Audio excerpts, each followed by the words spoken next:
Battleline Podcast, episode 90. I cannot believe we've been doing this for 90 episodes. We're growing. So hope you guys enjoyed your July 4th. By the time you'll be hearing this, it'll be July 5th. Hope you enjoyed celebrating Independence Day with family, friends, all that good stuff. But yeah, for the new listeners, really excited to have Adam Kokesh on. I am Ian Scotto, of course. Who am I? I don't even know who I am. I got so much going on. My name is Kid Rock. No, I'm not Kid Rock, dude. I'm sorry, kid, but I'm better looking than him. That's just, I don't know. But he's way more talented than me. So it's a fair trade-off. I'm Chris Pirano. I'm Tano. How is everybody doing out there? All right, everyone is doing man. Well, man. I heard him. Good job. All right, fantastic. Drive on.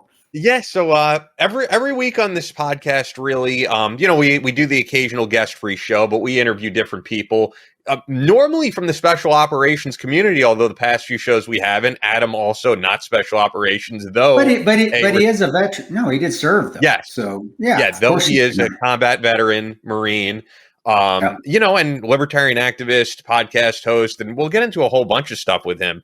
I go way back with Adam, which I'm sure we'll get into, but before we do, Ned is a game changer for you guys who have not used it yet.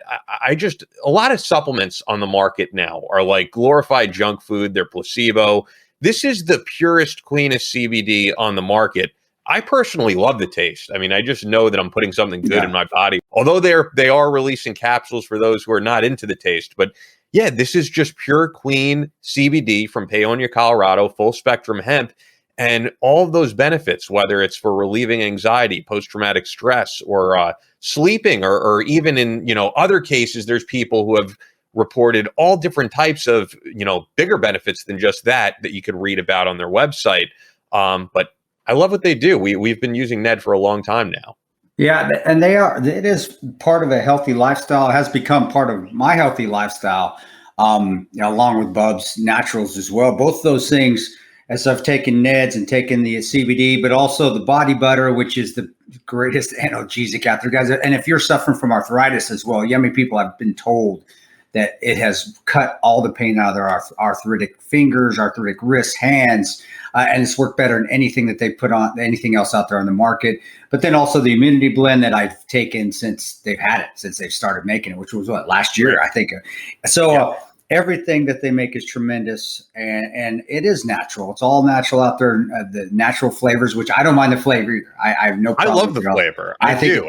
Because when I try this like artificial sweetener crap, which is like every supplement, it just I feel like I'm putting junk in my body. Supplements are supposed to be about healthy lifestyle, which they are.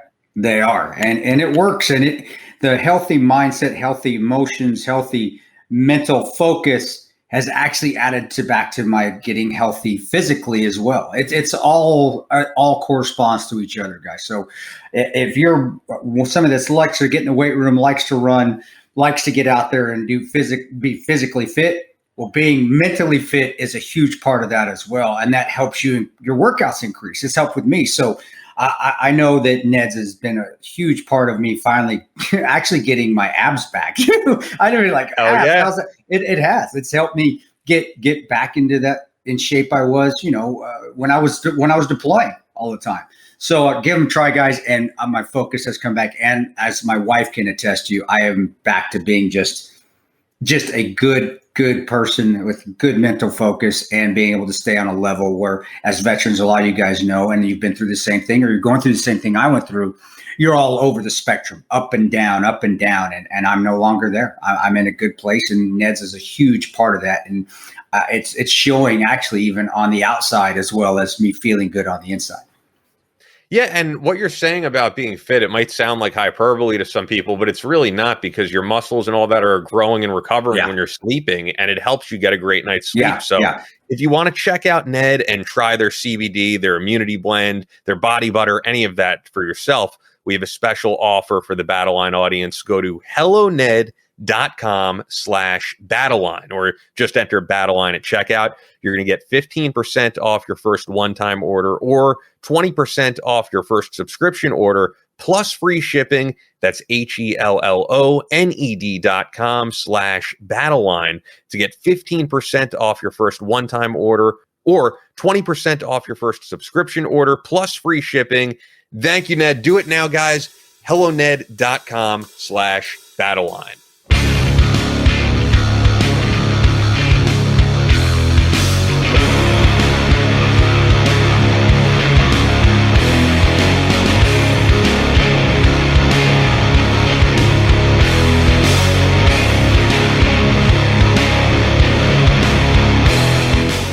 From Omaha, Nebraska to New York City, from planet Earth to extraterrestrial life in space, a podcast with no equal, engaged in unconventional warfare through your speakers and headphones.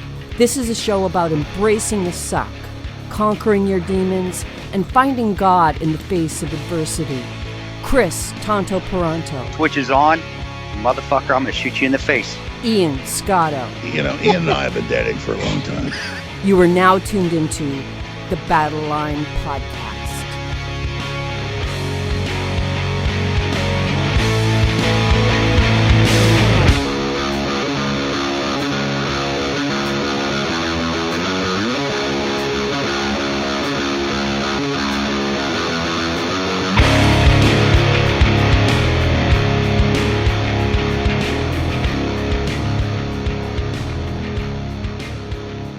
The switch is on.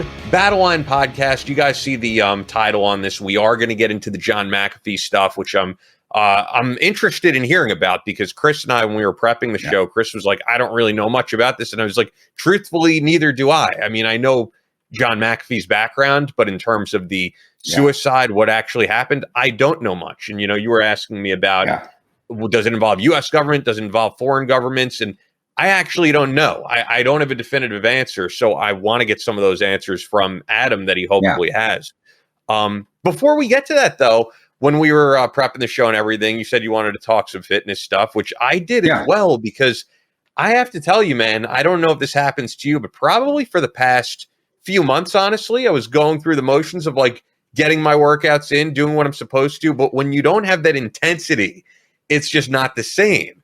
And I have refound that intensity over the past few days. And it's a good feeling when you are when you have your mind in it, because your mind has to be in the game no matter what you're doing, running, lifting, any of that.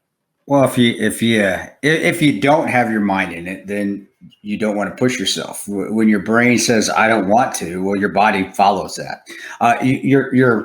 Your brain is always going to shut down before your body. It's 100% true. I found that out myself. When my brain says no more, my body says fine, no more. But when your brain is trying to turn itself off, your body and stuff can work on that opposite end. I give an example of, and I do actually during my speeches, I talk about this. There was a time there, and actually it was during the incident there in Libya, when I remember climbing over the first wall I had to climb over. The movie showed us climbing over one wall. We did. Me and Boone climbed over 4 separate 8-foot high walls with all of our gear on and everything. And we had already been into the fight by that time in an hour. So, and we still had to fight our way on to the objective, which was 400 meters away, climbing over walls, playing the ultimate game of hide and go seek, I call it, because, you know, you get caught in that game. There's no going back. By the way, I'm smiling because I remember, and you might remember this. I'm thinking back to last episode because I want the audience to have that reiterated. 8-foot tall walls with all your gear on, not the 5-foot tall walls that our last guest talked about with the current NYPD standards. There, it's like you could literally jump over the thing. Yeah, these things you had to get over. And I remember pulling myself up on that first wall. And, and the adrenaline's already kicking in because the bullets are snapping by your head. There's cracks, there's snaps, because when bullets break the sound barrier close to you, it sounds like a whip crack and it goes snap. It really does. So you're already breathing hard, even though really we've just driven the car trying to get to the objective. We stopped and we're getting out and trying to assess the situation. But again, your adrenaline's going crazy. You're breathing hard. You're trying to control your emotions, trying to control your adrenaline. I remember yanking myself up to that first wall with all that gear on. Granted, I was wearing shorts, so I was a little bit lighter than not having long pants. Slightly. But I remember just smoked. My shoulders were like, holy shit. this is heavy, because I, being a contractor, it wasn't like I was a Ranger battalion where we're training like this every morning for PT, where you're going through, your body does get used to that pain, because that's what you do on a daily basis at Ranger battalion. But I remember I thought back to Ranger battalion. I thought, even in that split second, I thought back to really a specific incident going up in mountain phase at Mount Yonah, which once you get to mountain phase in Dahlonega, Georgia, you get right off the bus, because you're driven from Benning phase to mountain phase. And they don't tell you this. You think everything's going to be cool. You get your bags, you get set up. The RIs are already screaming at you to get your rucksack, get it on, and you start a 5-mile trail up the side of Mount Yonah. And I remember still that day, I was not mentally ready for it. I wasn't prepared myself mentally. Physically, I could probably do it. Even though we were emaciated by that time, I was still already getting hungry. I was still already losing weight, sleep deprived at that point already. I still was physically, I probably should be able to do it easily. But I remember my brain was like, fuck, this sucks. I don't want to do it. And I started to fall back. And I remember the RI behind me, he was yelling at me. At least I felt like he was yelling at me specifically, right on my heels, going, if you fall fucking behind me, Ranger, you're done. You're done. You're out of school. You're kicked out. And I remember my brain went, fuck no, I'm not falling behind him. And my body just reacted, and I shot up the mountain. And I passed a lot of guys. I honestly finished. I think I finished up at the front. But bottom line is, I thought back to that. Then I thought back of pulling myself up on that wall, that first wall, and been like, shit, I've done this before.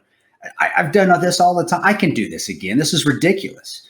Because it really was. If you think about all the things I've been through up to that point, that was one of the easier things, aside from bullets being shot at you, one of the easier things to do. And my body didn't hurt anymore. And I didn't feel any pain, and I was able to move. And I moved fluidly the rest of the night.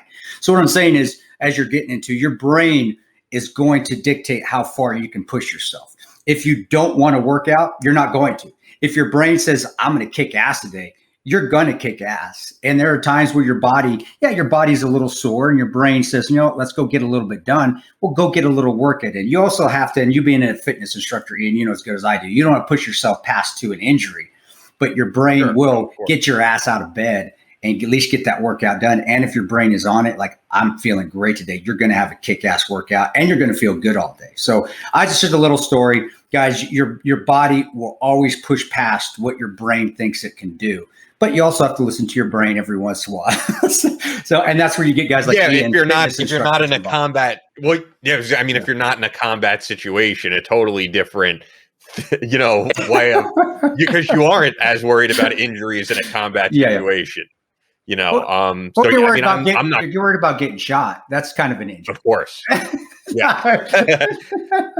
I can't follow up that story in any way. But all that I could say in terms of, being in the game and all that is, I heard Howard Stern say it, and it kind of confirmed something I've always thought, and, totally unrelated to what you were saying before. But I remember him saying how, and I agree with this, that multitasking is bullshit. And you see so many people at the gym, their head is in their phone.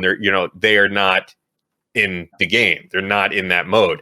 And whether it's me doing the podcast or me working out or doing anything productive, you have to be 100% all in.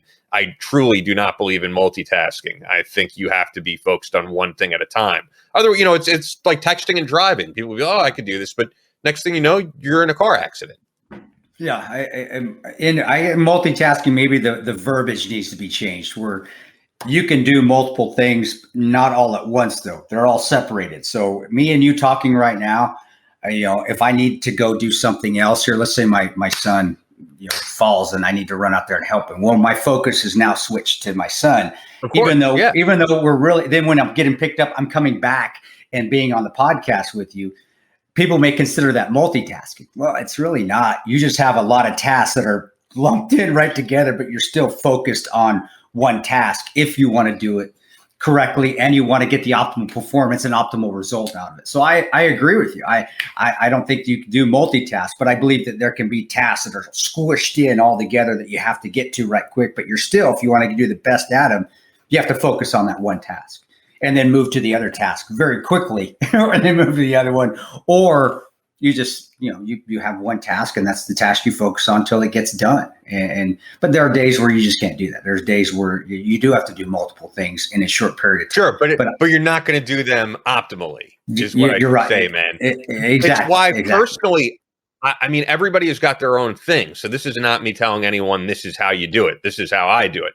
I get my best workouts in late at night. And the reason why is because if I work out during the day, my head is in, I got to prepare for the show with Chris. I got to talk to this sponsor. I got to do this voiceover work. I got to record this. And my head is not in there. At the end of the day, if I got all my tasks done to the best of my ability, I could say, this is all I'm focusing on, and I'm going to give it my all, and I'm going to go home and go to sleep.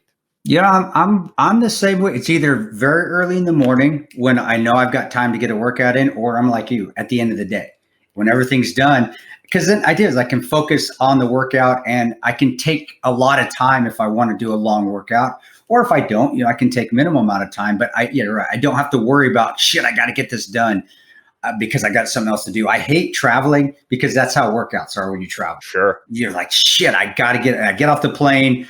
Man, I got to get a workout in.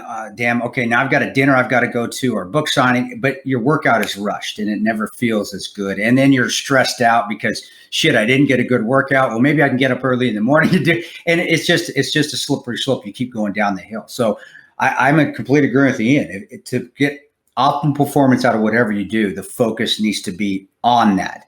But you can train yourself if you have a bunch of things that need to be done in a short period of time. That's when you get your planning in. That's the military style. Okay, how do I plan out so I can do all these things and get them done during the day? Or what can I sacrifice today that I can get done tomorrow that I really don't need to do today because there's other things that are more important. And that's part of good mental focus as well. Good planning. And proper planning prevents piss poor performance. That's a military. I've learned that since I was in basic training, going through the Army, but it's true. If you plan properly, well, then your performance won't suffer. If you don't, like Ian said, you're going to rush through a task and you're not going to focus on it. And well, the proof is in the pudding. The result is not going to be what you want it to be. Yeah. And when you get a great workout in and you're consistently doing it, I really do, I would say I believe, but I know it to be true. It's not a belief. Like your cognitive ability is just better. My focus in all other aspects of life are better when I'm disciplined and I'm motivated. I think people say, I don't have time to do this, but you will find yourself getting other things done, other tasks done in a shorter period of time because your brain is just, all in. Yeah. And that all has to do with what you're eating, what you're supplementing with, and your workouts and your sleep, all of that. You're going to have better focus. Yeah, it's exactly right. It's spot on. Your lifestyle will be better. The only time I see, and this is where I see people stopping working out or quitting working out, though, is you have to also be realistic of what position you're at right now. What shape are you in at this moment? You see a lot of people. I know you saw it when you were training the New Year's resolution people.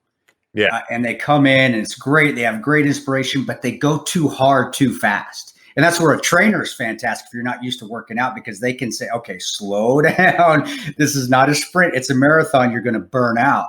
And that's where you also get proper planning prevents piss poor performance. You have to be realistic with yourself. What do I need to accomplish today?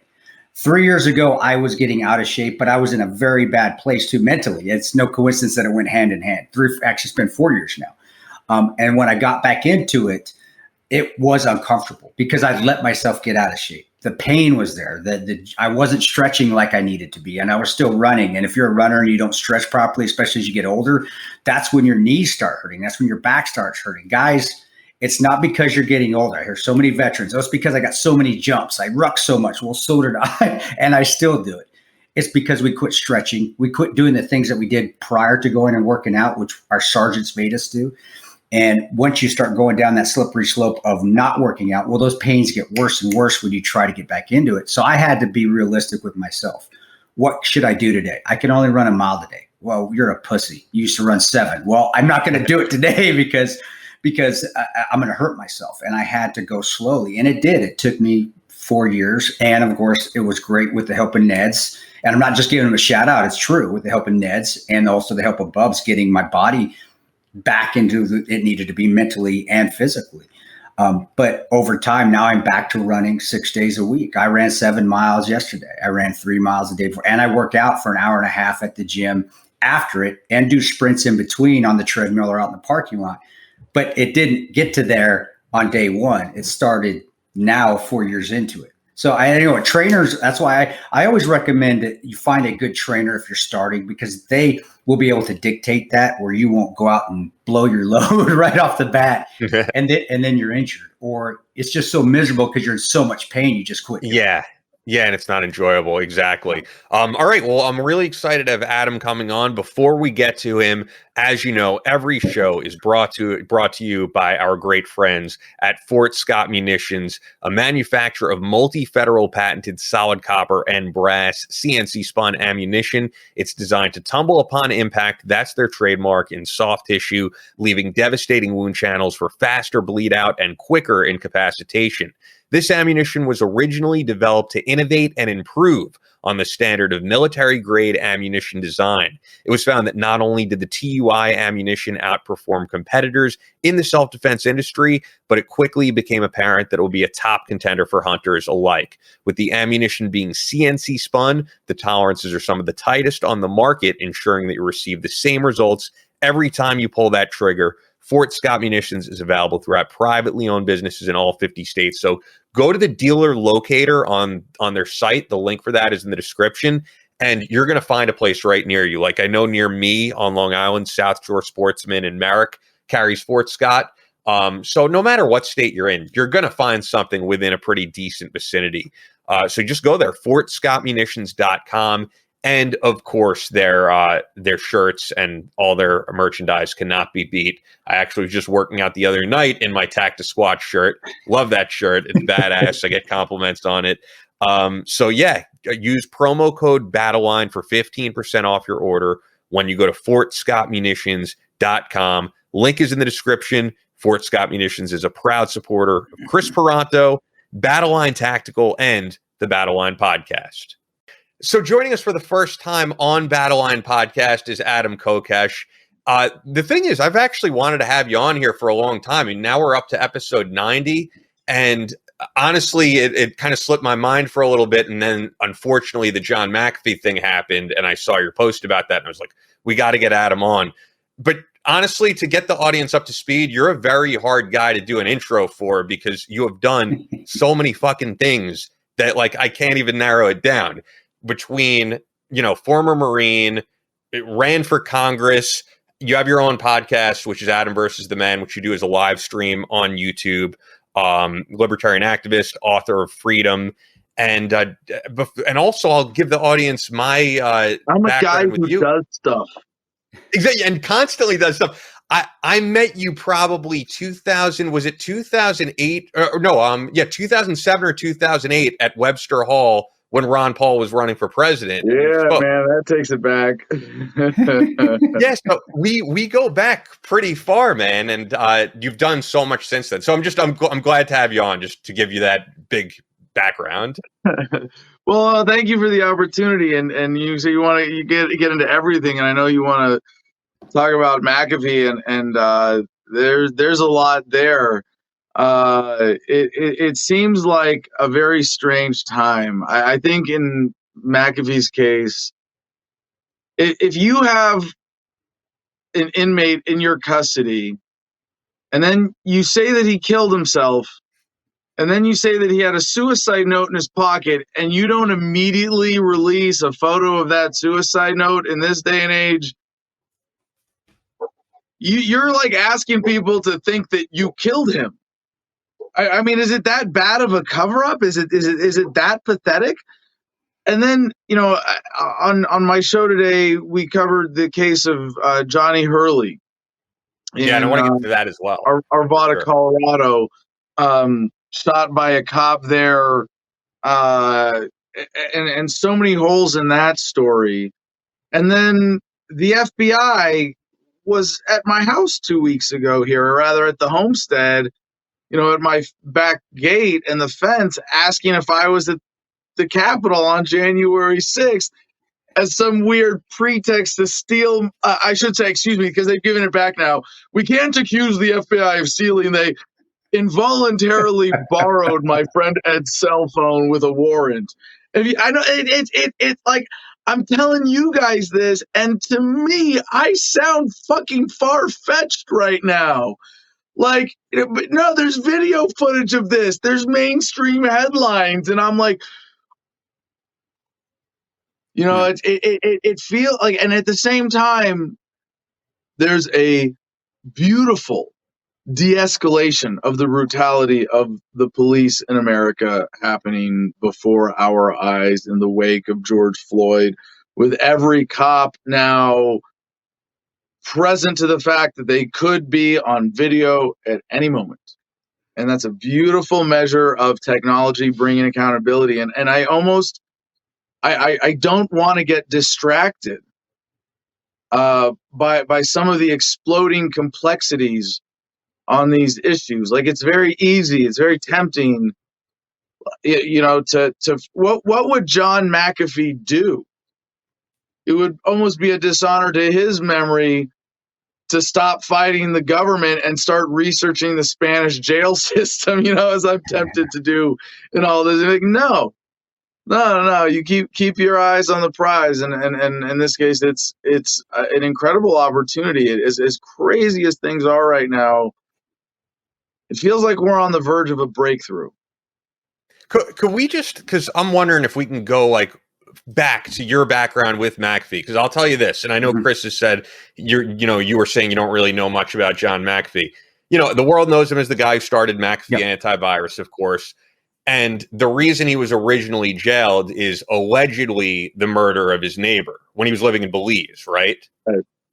So I watched that documentary Gringo, which I'll be, I know was slanted to make you not like John McAfee, but there was definitely a lot of stuff in there that I thought was definitely suspicious about the guy. When you watch it, you do feel like this is a guy who likes to start shit. The fact that he was like arming everybody when he moved to Belize to guard his house. But that's all that I know. So, like, what is your background with John? Like, how did you meet the guy, and what was your impression of him? Well, you know, I wish I wish I could say it was more. Excuse me. I just want to make sure I'm going to make it through this interview here and get all my tech right. Yeah, we just finished recording Adam versus the Man, and in the studio here, obviously. I first really learned of John McAfee when he was running. I mean, I'd known of him like as sort of just the way everybody knows of him as a public figure. Everybody knows McAfee Antivirus. Yeah. I mean, of course. Yeah. But I first got to know him personally when he was running for the Libertarian nomination in 2016, and I got to do it was because my friend Judd Weiss was his running mate, and if you remember at the time, McAfee and McAfee, like I want to stop and just share like a quick story of like what I remember McAfee for. And you know, it was when he told the story introducing himself at a debate that, and I'm gonna totally get in all the details wrong, but it was like he was walking down the street smoking a joint and got arrested, and as soon as they let him out, he walked down the same street smoking another joint and got arrested, and he kept going back until he didn't get arrested there anymore. And it was just like he was spiritually libertarian in a way that we should all aspire to.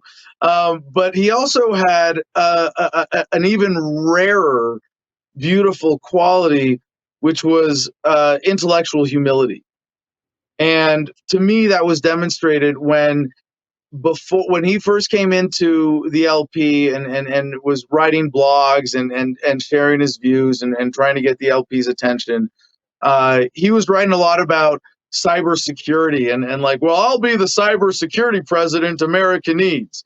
And then he picked my friend Judd Weiss, who's a voluntarist, ANCAP, as his running mate, and he asked me to support the campaign. I said, you know what, as long as John McAfee's doing this, I'm going to run the federal government security program. Like, nah, I can't support that. And I said, but hey, I would love it if you asked him to read my book. And John McAfee read Freedom, which you can get for free at thefreedomline.com. I haven't plugged this for a while, but he would want me to, because it was an important book for him. And all he had to do was, for me, endorse it publicly and say, like, yes, this is. But I also saw that he stopped doing I'm going to be the better government cybersecurity guy. No, he just cut that shit out of his messaging. He really understood it. And he probably didn't read the whole thing. Probably he didn't have to. He could have read the first paragraph, first chapter, and been like, "Oh, that's why." Oh, and then his brain would have gone and like written the rest of the book, for himself in his head. Because there used to be a fine line between genius and insanity until John McAfee came along and snorted that line. And you got to appreciate that he was truly a unique gift to humanity. And I think everybody who got to spend any kind of time with him got a sense of that. So, I mean, my first experience really was hanging out with him in Vegas when he was there for the Libertarian Party of Nevada's presidential primary debate. And that was when I got to do the sort of video interview / endorsement of him. And everything I've just learned about him since then has been like, all right, yeah, you're a step ahead of everybody, aren't you? So I assume it would be like an awkward thing to bring up, but did you get to ask him about the murder of his neighbor and like why all of these, why this sentence happened in the first place? Because I mean, that's what people are curious about, I think. No, I wouldn't. I mean, I did my research on it and said like, no, there isn't a decisive case here. And these are people who wanted to go after him. And, I didn't judge him for that. I mean, all right. So, and then on the worst case scenario, if you killed my dogs, which is how it started. For the audience that doesn't know, it has to do with, he believes his neighbor murdered his dog, and that was what led to that. And I know and by the way, I know that your dog recently, passed away, Adam, and I know you're a big dog lover. But so then getting into, what actually happened itself, and I want to get into your background as well and all that, but since this is kind of what people are talking about right now, what would be the motivation for him to be killed? And I know that he, like you've previously said, he said on your show that if I die in prison, I will have not committed suicide. He tweeted it out. He even got a tattoo that said whacked to commemorate that if I die in prison, I will have not killed myself. This was like a big point that he made multiple times. And now we are hearing he committed suicide in prison. That's why this is all so sketchy, regardless of what people think about the guy. Yeah. The reason they killed him was not for not paying taxes, obviously. It was for being loud about not paying taxes. And I think they kind of screwed up, like in a lot of ways. And one in this being a really shitty cover up of a murder to look like a suicide. But I mean, there's so many reasons it's wrong. I mean, the autopsy said it was suicide. Well, so therefore we have to believe that. Yeah, okay. He had a note, but you won't show it to us. Yeah, okay. And his wife, wonderful woman. No question of her integrity that I'm aware of, says the last thing John said to her was, I love you, I'll call you this evening. So John McAfee was not, Jeffrey Epstein in the sense that they could say, well, maybe he was ashamed, and they could get people to believe that if he was going to be exposed as a pedophile. Like, John McAfee's fucking proud to not be contributing to the warfare state, the police state, the surveillance state, the central banks, and corporatism by paying taxes to the U.S. government. He was proud, as everyone should be. And instead of letting him come, they could have let him go, right? They could have allowed John McAfee to exist in the wild outside of the United States. And by the way, and I should throw in there, that's what's also crazy about this is he was in a Spanish prison, right? So that's why when Chris was even asking me prior, who killed this guy? I mean, is it the U.S. government in Spain? Like, what is your take on that? That's where I couldn't wrap my head around what the hell. Neither could I. Why? What in Spain? There are a variety of of possible mechanisms by which government agents could have achieved this, and it would be speculative for me to pick one or the other. But CIA money to Spanish guards, to someone in the Spanish government's intelligence agencies, there's an FBI agent infiltrated and went in and did it himself on a visit, or they asked to have alone time with John McAfee, off the record, and it was so. Like I said, there are several different ways, but and the extradition thing, he had the opportunity to challenge that. That wasn't even a decisive decision in the story of his case, that he had a chance to appeal the actual extradition ruling before it would take effect. So I think it was deliberate, and they looked for the quietest and most plausible moment in the story for him to kill himself. And they should have done so much more to set him up. They could have, it would have been easier on the outside to, have his wife killed in an accidental death and have him be despondent and commit suicide, to lose her testifying to his state of mind and mental soundness at the time of his death. There were so many more things they could have done to cover this stuff better. I think it was a kind of desperate play, and this is why I think it's a very interesting time where I do feel that my life is at risk. I do fear for my life more than I normally do right now. I don't live in that fear, but I'll reiterate my statement. I will never commit suicide in any kind of government custody. I would rather suffer and stand by this statement than ever give government the satisfaction of me committing suicide in custody. And for the sake of my own integrity, I will never commit suicide in custody. I say that because there is, I for the time being, I will never commit suicide outside of custody either. Just to be sick. Do I have to get the whack tattoo on my forehead to protect my fucking arm? For the audience who might not know why you're saying this, just to get the audience up to speed, because it is a strange statement for people who may not know you. They may not know the fact that you have been arrested multiple times for demonstrations. John McAfee was my running mate. Yeah. But also the fact that you were arrested multiple. I didn't finish telling my story of John McAfee, because it gets into in 2020 when I was running for president and he was in exile. He was my running mate. Yeah. No, we'll get into that. But I just feel for the audience, they might not be up to speed on the fact that you've done various demonstrations over the years. For example, when you did what was it, dancing at the Jefferson Memorial, or was it the Lincoln Memorial? Which one was it? Jefferson, the free speech guy. Yeah, so there was a law that you cannot dance at the Jefferson Memorial. And Adam said, this is a ridiculous law. I'm going to put on a demonstration, and you got arrested. And you have been arrested multiple times for these types of things, just to basically, as an activist, put yourself on the line and say, this is ridiculous. I'm willing to be arrested for this. And it's not even that. I've done 4 months in jail. I'm pretty confident handling myself in any incarcerated scenario, a dozen different ways. But they can get anybody at any time. That's more important to remember. It's not because I'm a civil disobedience activist. That could be their excuse to lock me up.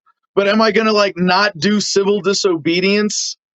I'm about to drive 3 hours today without a license or a plate on my vehicle.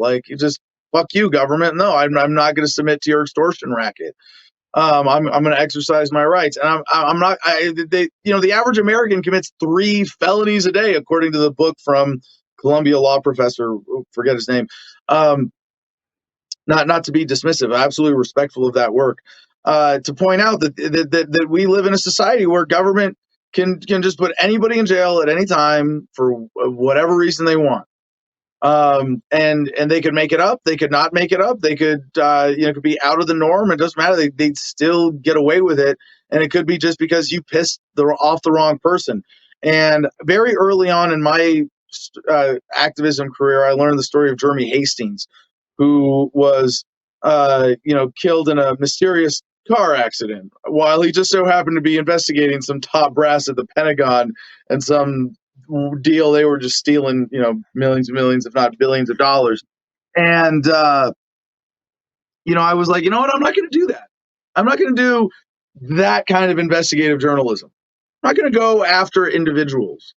And that's probably what makes me a little safer in terms of I'm not going to piss somebody off who as an individual is going to go after me.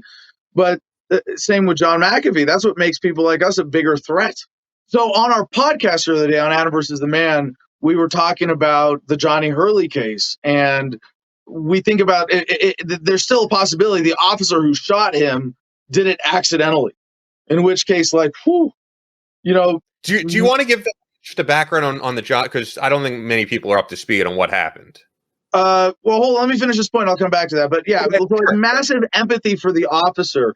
And we were suggesting a call flood to Arvada PD and to Alexis King, the Jefferson County attorney, who's put the gag order on the investigation and on Arvada PD and made the decision to keep the video footage that would answer all these questions secret.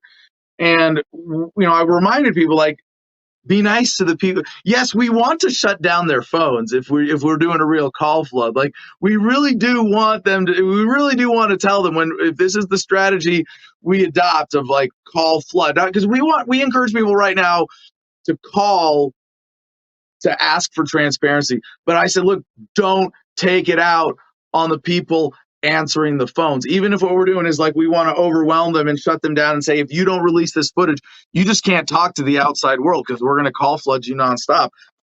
Even then, you do it with love, because the people who are answering the phones are not the ones making these decisions, and they're not the ones who pull the trigger. So can you still hear me? Yeah, I hear you. Because the thing with people like John McAfee and myself that makes us uniquely dangerous is that we understood that and applied it to the bigger picture. We always looked at how do we change the paradigm? How do we change the system? Not how do we attack this particular individual committing this injustice, because it's never about that. So about Johnny Hurley. Yep. Go ahead, Brett. Keep going. Keep going. Yeah. To the Johnny Hurley case, the story goes that in Arvada, Colorado, it was about 2 weeks ago now, there was a call for police to respond to a disturbance. 2 officers went out. Apparently the person the disturbance call was made for had already gone on to the next phase of his plan and gotten in his vehicle and driven to Old Town Square there in Arvada, got a shotgun and shot one of the officers, who somehow was called to another incident for a disturbance that there's still like no connection there. And there's a lot of stuff that's being hid by the police. But the critical thing is that, and we do have video footage that they have released of the shooter getting out of his truck with the shotgun, going and shooting Officer Beasley, who had been there to respond to both of these calls. And what they have told us, and it doesn't seem in dispute, is that our friend Johnny Hurley, with a legally carried concealed handgun, intervened and shot the active shooter after he'd gone back to his truck and gotten his AR-15, the shooter. And now the cops, and the next thing is not in dispute, is that cops responding to the scene shot Johnny Hurley. Now, what they are claiming is that he picked up the shooter's AR and made himself look like the shooter unintentionally, and it was his fault, but it was an accident. And if that was the case, why haven't you released the footage yet? So this is a massive, because even if that's what it was, you look at the footage, you determine that's what it is, and you release it. And it's been way too long now. We know they're covering something up. We don't know what it is they're covering up, though. It could be an accident. It could be incompetence. It could be something a lot more nefarious than that. I gotcha. And that's, that being a possibility, I could see it being an accident, nefarious. Again, I don't know much about it. Hurley, what he was investigating, could it be that it could go to that level too? I don't ever. Hurley wasn't investigating anything. Johnny Hurley was the good guy with the gun, just concealed carrying. That was trying to help out. I got you. And I could see it being an accident, and the police just saying, no, I don't want to let it go because. And even right away, the police were calling him the Good Samaritan. Gotcha. Okay. And even on the radio calls, were they doing that as well? Oh, no. Well, the radio, no, this is the first police report just referred to him as a Good Samaritan, unfortunately caught in the crossfire. And it's like, no, your cops showed up and shot the good guy. Yeah, best case scenario.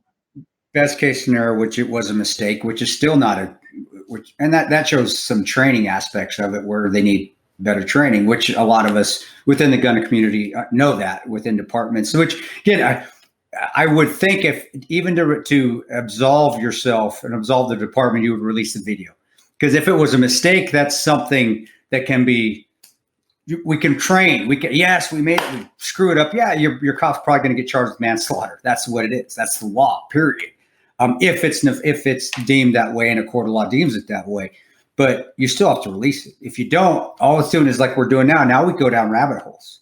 Now, like, okay, well, wait a second. Why aren't you releasing it? It just makes more problems. Like, release the damn video, then let the public make their decision on it. And if it was a mistake, anybody that's been in a gunfight before knows that a lot of shit goes on, and you can't just shoot somebody in the kneecap to stop the perpetrator. It doesn't work like that.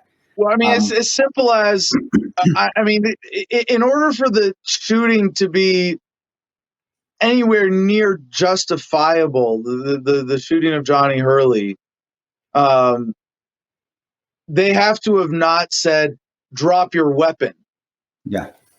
Exactly. And you would think, and again, we're speculating here, but you would think, and I know you being a Marine, Ian just being Ian, you grab somebody's AR, the police show up. Hey, I'm the good guy. Even me. Hey guys, I'm on the. Unless the bad guy is still a threat, can still kill you. But from what I understand, he was done. He was dead, right? He was on the ground. He was no longer a threat or a possibility. So it's. At very least, it's a cover-up of incompetence, and that's still not a good thing. And that's not good either. But still, you're right. Yeah, and when they do that, I think they're looking at this like, ooh, this is a bit of a leap of a chain of events that we want people to believe in this narrative. How do we fabricate evidence? How do we, massage testimonies? How do we come up with, some testimony or some complete narrative that justifies the shooting? And I don't think they're going to be able to do it. But the cover up and the nature of it at this point is suggestive of something much worse. And I don't think my stretch to the unlikely possibility on the other side. It's funny, they call us conspiracy theorists when we investigate their criminal behavior. When they investigate our criminal behavior, they call themselves law enforcement. But we're investigating this, and I'm working with to a small degree, more just helping from the outside. We Are Change Colorado in responding to this, and it's you have to consider then the extreme possibility on their side, and one of them is that this was a staged false flag that Johnny prevented, and someone said, well, kill him so the story doesn't get out. But you look at the shooter, and this is still being investigated, and I don't want to get distracted by details. It feels like my life, with all this shit going on around me right now, and friends in the hospital under questionable circumstances. I'm just like, it feels like an explosion of complexity, and I'm just trying to stay focused. But if you look into the shooter's background, even that it's up there among the fishier of lone wolf, crazy gunman, would-be mass shooter types. And the police released elements of his note. Apparently he left a manifesto, and it was like, hates cops. No context. Why the fuck are you releasing excerpts instead of the whole thing? Yeah. Is he telling a story about how he was abused by police, about how police unjustly murdered his family? And you don't want that story to get out? I mean, there's just so many elements of the cover up here where it just begs these other questions that you would be crazy not to ask. And going back to the McAfee stuff too, I don't, by calling people conspiracy theorists, if you're calling people and you say, hey, there's conspiracies, well, then you're saying, well, the government's always 100% right. And that's not true. Right. That's not the truth. That's quite a coincidence theory you've got there. Isn't it amazing? Hey, yeah, you're not. But saying that the government will not leave somebody behind to cover up actions going on overseas or in the United States, I was part of that as well. I know that happens. And I know it's not always just a political party or an individual person. It's a group. And so what you're saying as far as McAfee goes with and attacking the political system and politicians in general, whether it's right or left, dude, you're spot on. Because there wasn't just the liberals that left us to die there in Libya. There was the Big Eight. There was Republicans and Democrats. There was McCain and Boehner and Rogers. And then, of course, on the other side as well. Well, it's nice to know that joining Satan in bed with John McCain and Saddam Hussein, Donald Rumsfeld is with them now, getting it on. And there you go. I don't know if I want to endorse that message necessarily, because the guy just died. But the fact is, every group that we've ever armed that came back to attack us, there's always ties to Donald Rumsfeld, and that's just a fact. Donald Rumsfeld deserves to be remembered well for the war criminal he was. And you notice my silence. I got nothing. I know from experience of 10 years overseas, we don't go overthrow dictators. That's just not what we do. That's not what we destroy countries. We go in there and we make it worse. And, me going and doing something bigger initially in Iraq, looking back now as I get older, I'm not sure that's what we should have been doing. And honestly, I shouldn't say I'm not sure. I know that's not. Fighting terrorism is one thing, but destabilizing countries, hey, the devil sometimes better than the devil you don't. And there's a reason dictators are dictators. And there's a reason that we go overseas and try to get arms and oil and money and gold when a dictator won't join the European Union and use the euro. That's Gaddafi, guys, just so everybody knows out there. But this is not as far-fetched as people should think. And if you trust your own government 100%, to me, that's the conspiracy theorist right there. That's the one of my favorite memes is a graph like XY axis where the vertical axis is trust in government and the horizontal axis is knowledge of history. And it's basically the more you study history, the less you trust your government. And like, if you don't like about these subjects, please go read 2 Wikipedia articles for me. 1, the COINTELPRO, and 2, the UK policing scandal. And COINTELPRO is the whole history of like Fred Hampton and activists being murdered by cops, and the disruption of the anti-war and Black Power movements in the United States. The UK policing scandal, though, is something else that it really distinctly points to the potential depth of depravity of people in these situations. They had undercover British police infiltrating environmentalist groups to the point where some of them married and had kids with their targets. And this isn't women having men, this is men seducing, marrying, and impregnating women as undercover agents. Wow. It's crazy. It's unbelievable. There's definitely a lot to see out there. You know what I wanted to ask you about, Adam, because you spoke about it like very quickly early on when you said the FBI came to your house. So I didn't even know about that. Were you at what happened at the Capitol? Were you in DC that day? No, I was in Hawaii. I believe it. I mean, you travel all over the place, so as far away as you get. And that, brother, I when you said that, it reminded me of coming back before I went back over to Yemen, coming back and sitting at the FBI office in Omaha, and them questioning what took place in Libya. Hey, what happened? What happened? What happened? And to me, I was walking in there thinking, okay, these guys are going to get to the bottom of why we were left behind. And that wasn't the direction of questioning. The direction of questioning was, why did you shoot so much? Did you know who you were shooting at? Why did you have a gun? Why? I was like, are you fucking kidding me? Why did I shoot? Where did I shoot? Did you watch the feed? Do you know where we were? And it was more of, it was trying to, and you know, Boone told me the same thing when he got hit, when they interviewed him. It was trying to find out if we had a bad shoot. It was trying to find out if they were trying to throw us, and they can say all they want about it. I know I'm not an idiot, guys. And I think they played us for idiots, even though we were 40-year-old guys that have been deploying for about 10, 11 years at that point. But I walked out of there going, and I even asked them, I said, did you guys want to know what happened to us? Or are you just trying to figure out if I had a bad shoot? Because the Blackwater guys had just gone to prison for that thing in Iraq as well, or a couple years earlier. And it really opened my eyes to, wait a second, who's in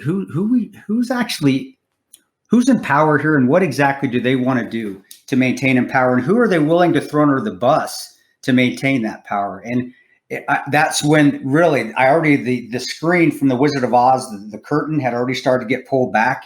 And after I walked out of that Omaha FBI office, the curtain, when I was looking behind the screen, that wasn't the Wizard of Oz anymore. It was this man, this fallible man pulling things, trying to stay in power. And it really pissed me off. And it really, man, I remember thinking, man, that was the beginning of what have I done for the last 18 years of my life as thinking I was a patriot. And but those ways of thinking and the ways of thinking that people have to question, still, to me, is the most patriotic way to live. You know, so we don't live under tyranny. We don't live under a government that every day is turning into more and more of a tyrannical. I do see that. I do, but we can still have the ability to speak out against it. You know, and have the FBI dig through your trash, trying to find where you're at when you're in Hawaii. I mean, but that's not a bad thing. At least you're keeping them on their toes, man. So I love it, because I realized I didn't know a lot of this stuff. And coming back to the McAfee thing, that's what was my question. Was there an individual like Epstein? It's the Clintons. The Clintons killed him. The Clinton killed him. But McAfee, it wasn't. It was as a whole, the government coming after him. And that's what I'm gathering. So, well, not necessarily. I mean, part of what made the Epstein story so implausible to most Americans who heard it was, wait, he was doing this shit with the Clintons? Okay. But in Epstein's case, it's actually a little bit presumptive to blame the Clintons for it, because there were plenty of other people he had dirt on money. Yes. who could have pulled that off, right? I mean, how many pictures are there of Trump with Ghislaine Maxwell? There's like 20 of them. Wow. Right. Well, so with John McAfee, he actually publicly said, I have 31 terabytes of data that I've been collecting on government corruption. And he's got it set up with a dead man switch. And who knows, maybe he was saying that to protect himself, and I can't blame him. Like, it's like lying is wrong if it's not in self-defense. If someone is pointing a gun at you and you say, look, a plane, so you can grab the gun, that's a legitimate lie, a deception in self-defense. And I would certainly justify and not put it past McAfee to have just said that. But we know from, and I know that there are people skeptical, but I think there is some kind of dead man switch. And maybe the timing of killing him was when they killed it. The reason I think there is a dead man switch is because a friend of mine, through a friend, and I know this isn't the most decisive information, but said that McAfee approached him and he declined to take one of the dead man switches because he thought it was too much of a liability. You go, yeah, I'm not going to hold this data for you. Like, fuck, you better put me on an island with a security detail if you want me to hold this thumb drive and publish it on the internet when you die. Holy shit. You know, that's asking a lot.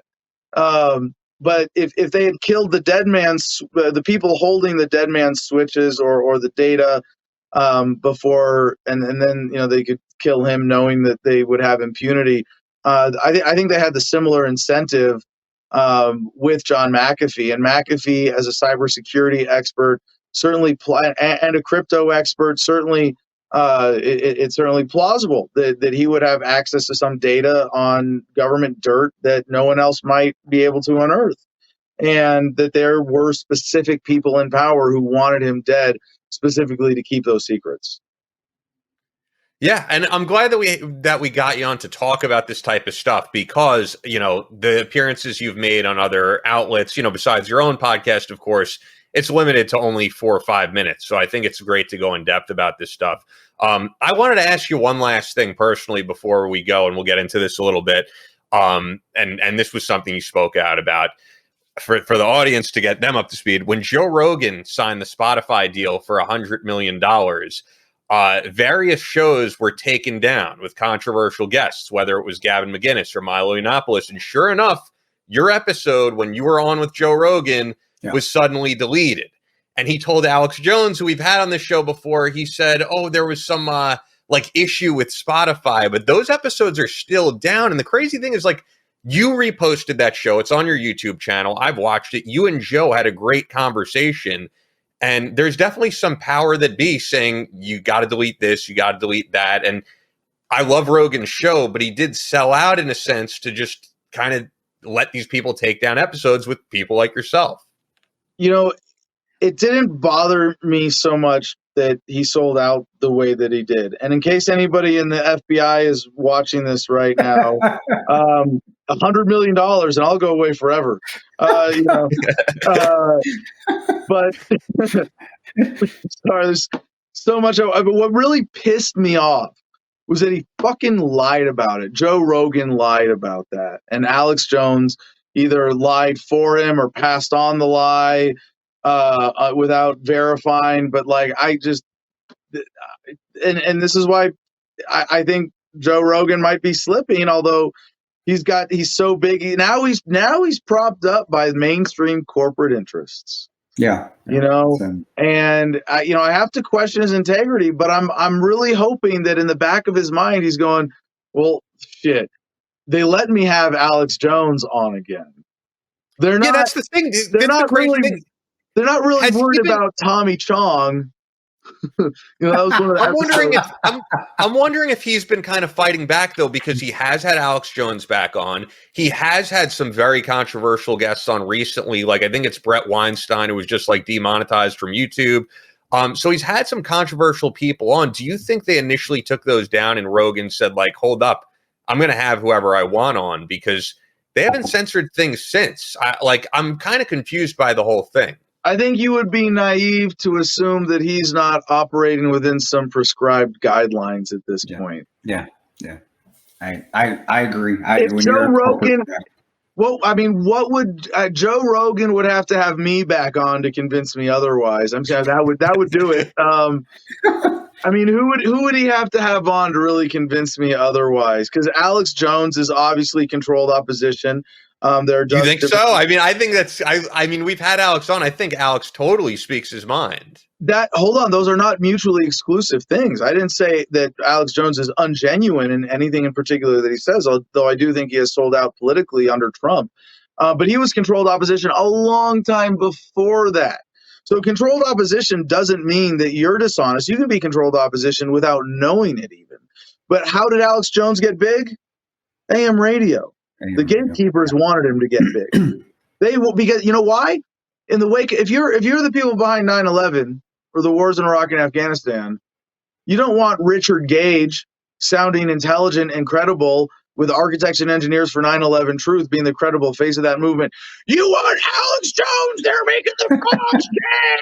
I've got the documents. 9/11 was an inside job, because you can demonize that guy later. You can throw him under the bus when you're done with him. So no, Alex Jones is definitely, he's the conclusion of all of his investigations is therefore support Donald Trump. Fuck you. No, he's definitely operating within the prescribed limits of controlled opposition. So I mean, if Joe Rogan had, I'm trying to think, like if Joe Rogan had someone from, We Are Change Colorado on to talk about, police reform in the wake of the Johnny Hurley shooting, if he had John McAfee's wife Janice on, and he did have John McAfee on at one time. It was one of the only times he had someone on by phone. Wasn't that before Spotify? Yes, way before Spotify. Yeah, I'm exactly. just saying. So yeah, it's sad. It's really sad what Joe Rogan has become at this point. It's a weird thing too, because it's like, to me, Rogan was the last giant platform that had no ties to, any giant corporation until the Spotify deal. And the thing is, I mean, look, if it was me, I do agree. I mean, like if someone is paying me $100 million to do a podcast, it would be extremely hard to just walk away from that. But Rogan was making huge money on his own. And he could have said, I don't really need a giant corporation. And I think once you do work with a giant corporation, they are going to have some say into who you have on and what we're going to keep. Oh, you think there was no stick next to that carrot? If you don't take this deal with Spotify, Joe, we're going to make sure you get shadow banned. And pretty soon we're going to phase you out because we pull the levers. You don't. No matter how independent your audience is. If we want to squeeze you off the internet, we'll do it. Yeah, and that's true. They have the control. The corporations have the control. The government has the control, and will that ever change? I guess that's my question to you. Is there a way to change it besides just continually speaking out? Well, when does that end? Do we just continue to do it for hundreds and hundreds and hundreds of years, and just to keep them honest and to balance, or is that what it is? It's just balance. We're always going to have this constant, all right, you're full of shit. I know we're calling you on it. No, we're not. We're the government. We tell you everything. We're right on everything. And it's just going to be like this for millions of years. And that's the ebb and flow. Or is eventually something, is the truth eventually going to set us free? What's going to happen? And that's where I like, I'm like, shit, it's just a battle. It's just day. This is what it is. Every day, bam. Every day for the millions of years from here on out until the asteroid hits the earth and life ends as to everybody as we know it, and what's your opinion on that, man? Come on. What is the one constant of the universe? Change. And Mark Twain once cynically said, history doesn't repeat, but it rhymes. And to me, that suggests a cyclical nature of ascension. A spiral upwards, if you will. And humanity dances forward. The human story is one of progress. And I connect this to the fundamental concept of life itself and competition, where multi-cell organisms beat out single-celled organisms, all the way up to human societies that get along and have harmony and cooperation are going to outcompete those which are always in conflict. Senator. Love conquers all. Humanity progresses. And I cite the work of Professor Steven Pinker from Harvard, who did a great TED Talk called The Surprising Decline in Violence, based on his book, Better Angels of Our Nature, in which he proves, you can dispute his interpretations, conclusions, etc., but he has proven academically that humanity is getting less violent over time. And we are living, therefore, in the most peaceful times in human history. Despite what which is true and often gets forgotten. Which is, despite what the media would have you believe, you are less likely now to die at the hands of another human being than ever in human history. That is a beautiful, incredible thing to celebrate. And as a libertarian, I believe in a voluntary society, one where all human relations are free of force and fraud and coercion. And barring the cataclysmic caveat of an asteroid destroying the Earth or virus killing everybody, not COVID, I mean like a real virus, or we blow ourselves up with nuclear. I'm not saying it's not real. I'm just like a real threat. Yeah, but or we blow ourselves up with nuclear weapons first. The progress of intelligent life towards a state of greater harmony, of greater love, of what we as libertarians call a voluntary society, I see as inevitable. Dude, that's awesome. That was well said, and I'm complete agreement with you. It is just that positive mindset, or whatever you want to call it, however you have to call it, whatever person you are, always moving forward, always trying to get better. And Mark Twain, that's a great.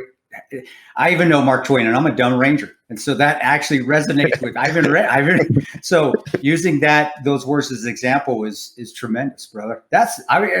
After all this, people thought we were going to have a negative show here, and look at this. Fucking no, we're not. We are still moving forward. That's true. I love that. I love what you said. I loved all that. And people need to live by this. I really appreciate the question. And I know that your audience, has a variety of perspectives, but speaking first to the libertarians here to say, look, if you say this is where we are and this is the goal, at some point you have to ask yourself, well, are we going to get there? Like what? And fucking take the time to stop what you're doing and answer those big questions. It's really important. And the answers are actually really good and encouraging. When you go, well, where are we now? Where do we want to be? And you go, well, where did we come from? Whoa. Holy shit. I'd rather be alive today than any time before today. I mean, maybe barring a few special places and circumstances, right? But quality of life, indisputable, better now than ever before. Why is that trend going to continue? Ask yourself that question, because it is really beautiful and encouraging for us as libertarians to be like, no, we're not just doing the right thing because it's right. It's not, and it's not because we're going to win. It's because it's inevitable. We are on the right side of history, of human progress. And to the non-libertarians, I would say still ask those bigger questions. Because when you say, where are we and where do we want to go? Well, libertarians have a pretty good fucking idea of let's go there. Where here is still pretty violent and ugly and humanity not meeting its potential. And here is a voluntary society of everybody getting along. You go, yeah, maybe the libertarians are onto something. Utopia is a possibility eventually, and they have to look at it that way. But with the media, you hit on the nail on the head with the media. That's what sells though. Hey, negative. Everything's disarray. Everything's terrible. Wait a second. No, we're not. If you really want to actually look at a scientific journal instead of CNN.com and read that we are actually moved forward, that society is getting better, then we're always going to be, this is negative. Well, if you're going to watch Fox, CNN every day, pitting against each other to make money, well, then you're going to have that mindset. And no, I agree with you. I completely agree with you. And I'm glad I asked that question. I don't know where it came from. I had an epiphany, dude. I'm really not that intelligent to ask that question. The only problem with my message and perspective on human progress, and by the way, this is very well laid out in the book, and this is what led me to crystallize my thoughts on this. I describe this as the asymptote, the exponential acceleration of the human experience. And we get to live in this hockey stick part of the acceleration. And it's such a gift to be alive right now. Yeah. I would just point out that it's not about, being realistic or, optimistic or pessimistic, because those exist on two sort of separate planes. You can look at reality and be honest or dishonest about it. You can be thorough or sloppy about it. And either way, you can take a positive or negative outlook on life. Yeah. The problem with these big, important ideas is they don't really translate very well into memes. Yeah. Well, that's true, man. Hey, sometimes you got to dumb it down a little bit to get people to understand. And living, what you're saying there, and what I'm getting is just live, and enjoy what's going on around you. Live in life. Yeah, we got to get to that point. We will, if we just keep living and looking and being like we say it on this show every day. Just go outside, look around, and be like, shit, this is awesome. Look at what I got to do today. Look at this day, and not worry about what Nancy Pelosi ate for her, if she even eats anymore. Maybe she just eats the cells. I don't know. But don't worry about what they're fucking doing. Let them be miserable in their own lives. Go out in your life and just look out and go for a run. Go do whatever you need to do. And just go outside, be with nature, love your body, eat right, love being alive. And, this is, happiness is a choice. That's what we don't realize. This is like what is robbed from us more than anything is emotional freedom, because no matter what, you get to choose your outlook. I mean, barring, as long as your brain is mostly functional, this is the gift of the human mind, is that you get to choose your outlook, your attitude. That's a choice. And it is such a blessing that you get to choose whether to be happy or not at any moment. You're an animal. You will have animalistic responses to stimuli, but because you have the gift of human consciousness, you get to control the response to the response. At that point, that's your choice. And we've given that up in so many sad ways. And part of this acceleration, this asymptote of the human experience right now is humanity reclaiming that. It's a really beautiful thing. Yeah. All right. Well, awesome. Once again, for the audience out there, check out Adam's stuff. The book Freedom, as you mentioned, at Adam Kokesh on Twitter, on Instagram, and Adam Kokesh on YouTube is where every weekday you do Adam versus the Man. This has been cool, man. I mean, we always go into like different territory. I haven't talked to you in years, but when I have, we always go all over the place. So this is cool. No. Hey, where can they get you said they can get the book for free, and everybody likes free stuff. So TheFreedomLine.com. TheFreedomLine.com, guys. Check it. Read Adam's book. And we all forgot. We didn't even talk about it. He is a Marine too. So if that gets you leaning because you love Marines, then get over there. I know everybody loves Marines except. No, we all love Marines. Even us shitty Rangers love Marines too. At least more than SEALs. No, I don't do it. No, I don't know. I just alienated the whole SEAL community. Sorry, guys. No, awesome, brother.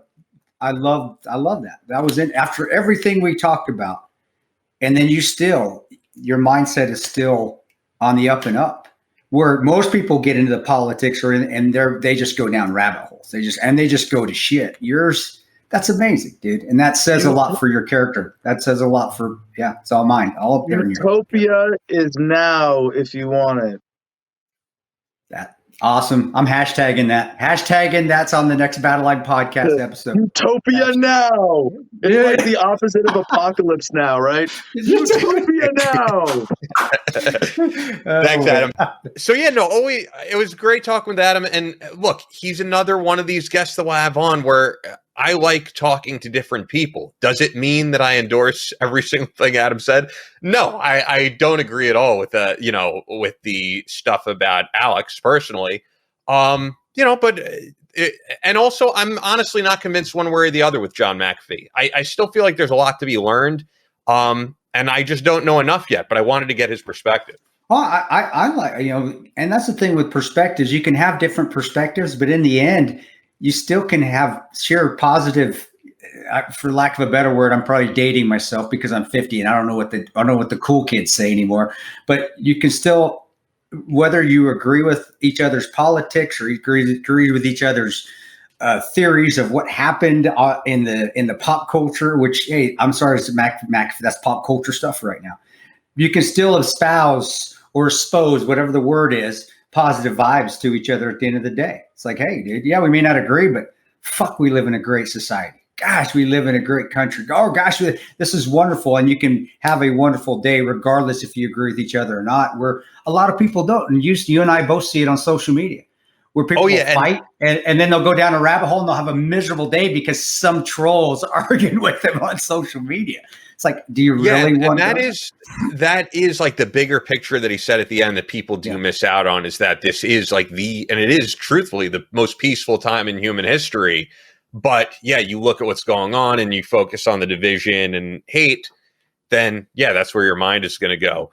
You know what else I wanted to talk about though is, so by the time this goes up, people have seen your appearance on the Team House because you're doing the Team House tomorrow. Yeah. Tomorrow. I did the Team House.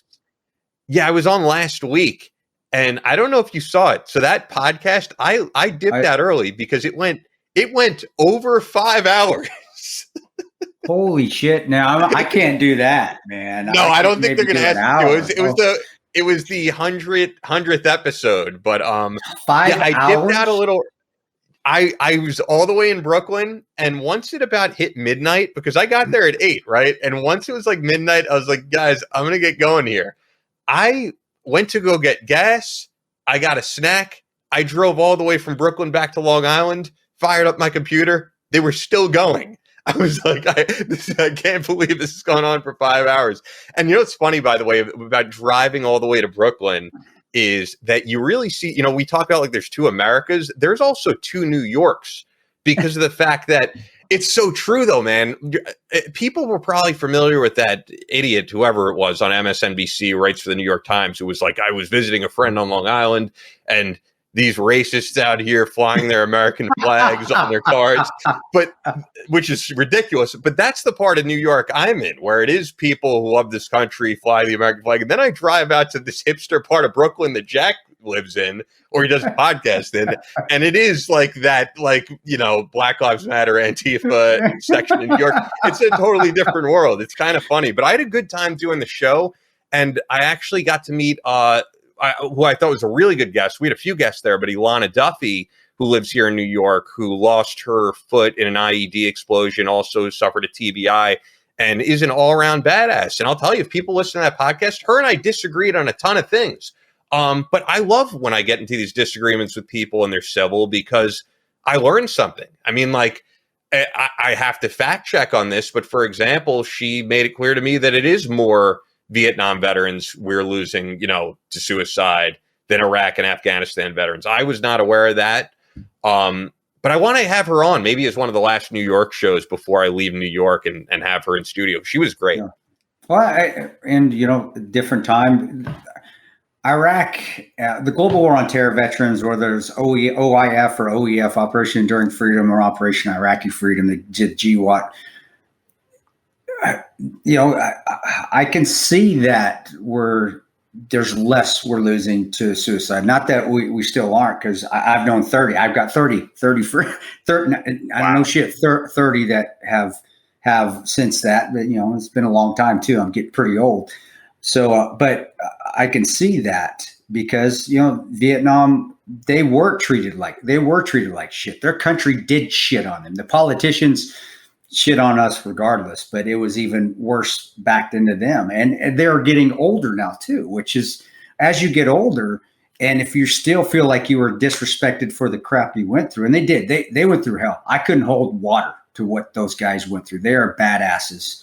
And I want all you Vietnam veterans to know that I respect the hell out of you. I was thinking of you up on the wall every hour going, man, these guys went through years of being shit on. I can go through another hour. You guys motivated me to continue to fight on when I was complaining like a little bitch and I had a Snickers bar in front of me going, man, these guys were eating nothing and shit, sleeping in their own shit. I'm up here on a lawn chair waiting for another attack, eating a Snickers. I'm okay. You know, so I admire you guys immensely, but they weren't. And that's still, you know, it's still going to continue on because their memories aren't like some of the memories that we had coming home, where we were welcomed back with open arms. The majority of us were, and I don't want to say heroes because we're not heroes, but welcome back on a positive. Great job, good job. Well, Some of you guys definitely are. I mean, I'd say a lot of you guys are heroes. I would say the majority of them, the guys that have come back. And then with Vietnam, they weren't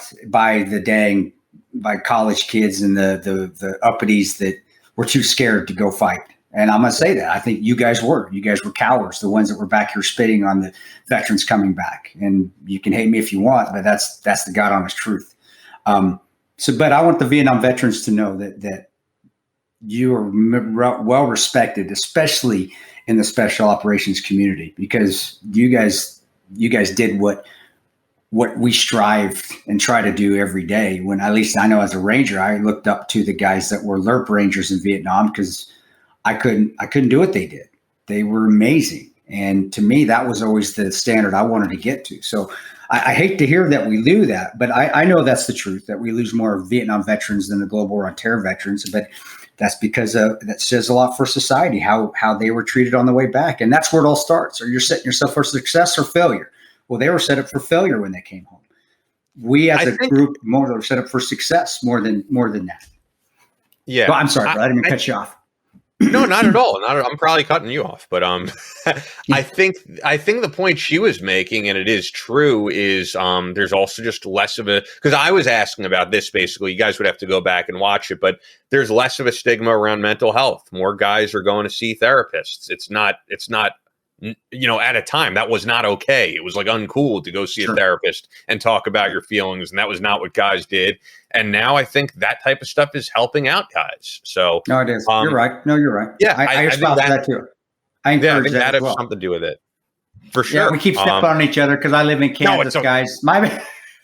It's okay. Yeah, no, for the audience. I think, you know what? Our audio sounds so good, though, because of Squadcast, although they're not, a sponsor or anything, that I think people sometimes think we're like in the same room because they're like, oh, you guys are remote? Because, yeah, the audio sounds perfect. But I don't want this to be the last thing. I don't want to end on a sour note, but I know you wanted to bring this up, is that our friend Ryan Kraft from Fort Scott Munitions lost his very young daughter. Yeah, Ryan Kraft and Olivia, his wife. They have 3 kids. They had a 5-year-old daughter, Lillian, wonderful little girl. She's tremendous. She had, and forgive me if I pronounce it wrong. Trisomy. It's called. I always say it wrong. He always says it right. Corrects me, but trisomy 18, which is just a disorder that doesn't allow the bodies to it doesn't allow the body to function and correctly and really, she was diagnosed to when she was born to not live more than a few weeks, and she lived for 5 years.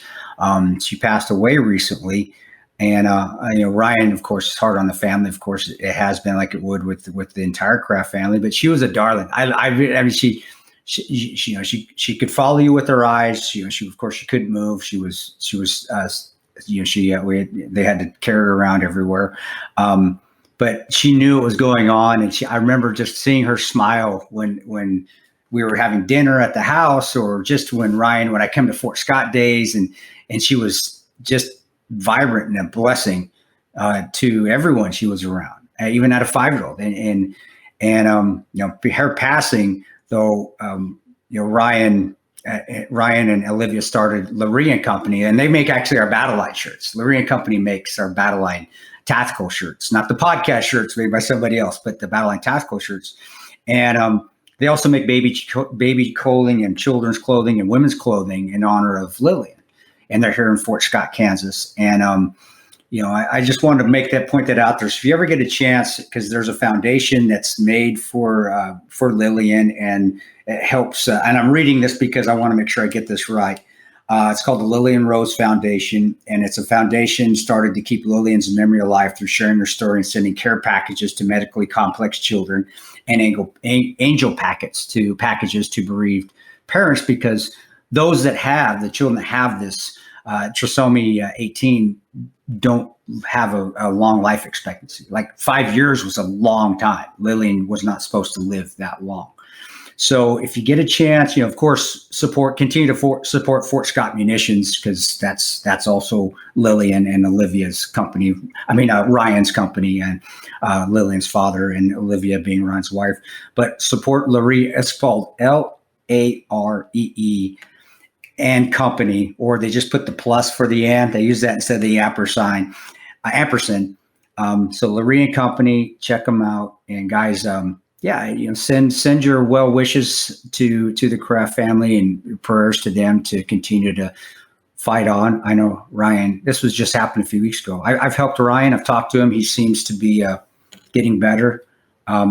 But I can't even imagine. And I have kids, and I think about that. And when that happens, you think about I have a 5-year-old. I mean, I've been through a lot. I don't know if I could handle that. And he's extremely strong person. And Olivia, his wife, is tremendously strong, as all wives are, especially wives that marry guys like us, like a knucklehead. But she's going through it. They're all getting through it, and they also have two young boys that are still with them, of course. So they've become tighter as a family. But if you can, wish Ryan well, and if you can, check out the Lurie & Company. If you see something on there you like, grab it, and continue to support the Lily and Rose Foundation, which is it's weird. It was a coincidence, but my daughter's middle name's Rose as well. It was just a coincidence. So, Lillian was tremendous. Rest her soul. She's in heaven now, walking around, talking and laughing. So she's in a better place, and I believe that. And I just wanted to put that out there because Fort Scott's such a big supporter of us. So.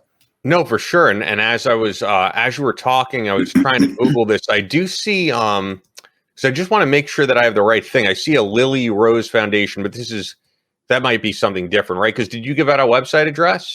Go to Lurie & Company. I did not.